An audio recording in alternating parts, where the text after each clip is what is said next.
یرمیہ اور اس کا 26واں باب جو 24 آیات پر مشتمل ہے۔ شاہ یہودا یہویکیم بن یوسیہ کی بادشاہی کے شروع میں یہ کلام خداوند کی طرف سے نازل ہوا کہ خداوند یوں فرماتا ہے کہ تو خداوند کے گھر کے صحن میں کھڑا ہو اور یہودا کے سب شہروں کے لوگوں سے جو خداوند کے گھر میں سجدہ کرنے کو آتے ہیں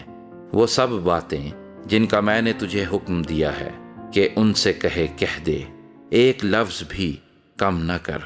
شاید وہ شنوا ہوں اور ہر ایک اپنی بری روش سے باز آئے، اور میں بھی اس عذاب کو جو ان کی بدعمالی کے باعث ان پر لانا چاہتا ہوں باز رکھوں۔ اور تو ان سے کہنا، خداوند یوں فرماتا ہے کہ اگر تم میری نہ سنو گے کہ میری شریعت پر جو میں نے تمہارے سامنے رکھی عمل کرو، اور میرے خدمت گزار نبیوں کی باتیں سنو جن کو میں نے تمہارے پاس بھیجا، میں نے ان کو بر وقت بھیجا پر تم نے نہ سنا، تو میں اس گھر کو سیلا کی مانند کر ڈالوں گا اور اس شہر کو زمین کی سب قوموں کے نزدیک لعنت کا باعث ٹھہراؤں گا۔ چنانچہ کاہنوں اور نبیوں اور سب لوگوں نے یرمیہ کو خداوند کے گھر میں یہ باتیں کہتے سنا۔ اور یوں ہوا کہ جب یرمیہ وہ سب باتیں کہہ چکا جو خداوند نے اسے حکم دیا تھا کہ سب لوگوں سے کہے، تو کاہنوں اور نبیوں اور سب لوگوں نے اسے پکڑا اور کہا کہ تو یقیناً قتل کیا جائے گا۔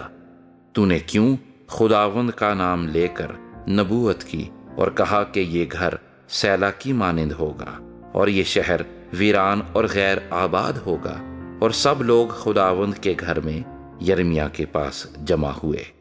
اور یہودا کے امراء یہ باتیں سن کر بادشاہ کے گھر سے خداوند کے گھر میں آئے اور خداوند کے گھر کے نئے پھاٹک کے مدخل پر بیٹھے۔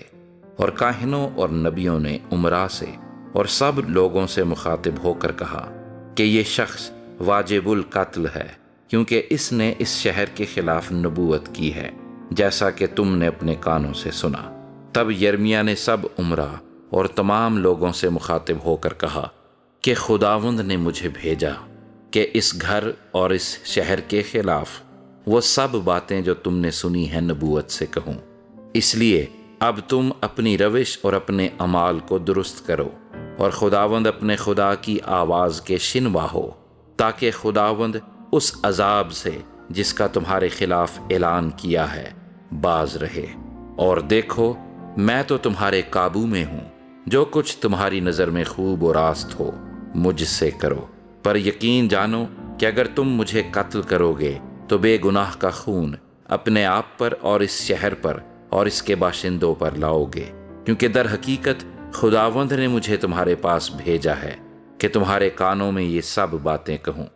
تب امراء اور سب لوگوں نے کاہنوں اور نبیوں سے کہا کہ یہ شخص واجب القتل نہیں، کیونکہ اس نے خداوند ہمارے خدا کے نام سے ہم سے کلام کیا۔ تب ملک کے چند بزرگ اٹھے اور کل جماعت سے مخاطب ہو کر کہنے لگے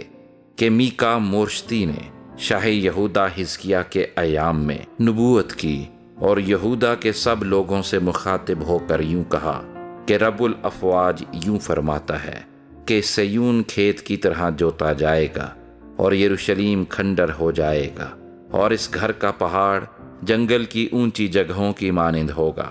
کیا شاہ یہودا حزقیہ اور تمام یہودا نے اس کو قتل کیا؟ کیا وہ خداوند سے نہ ڈرا اور خداوند سے مناجات نہ کی، اور خداوند نے اس عذاب کو جس کا ان کے خلاف اعلان کیا تھا باز نہ رکھا؟ پس یوں ہم اپنی جانوں پر بڑی آفت لائیں گے۔ پھر ایک اور شخص نے خداوند کے نام سے نبوت کی، یعنی اوریہ بن سمیہ نے، جو کریت یریم کا تھا۔ اس نے اس شہر اور ملک کے خلاف یرمیہ کی سب باتوں کے مطابق نبوت کی۔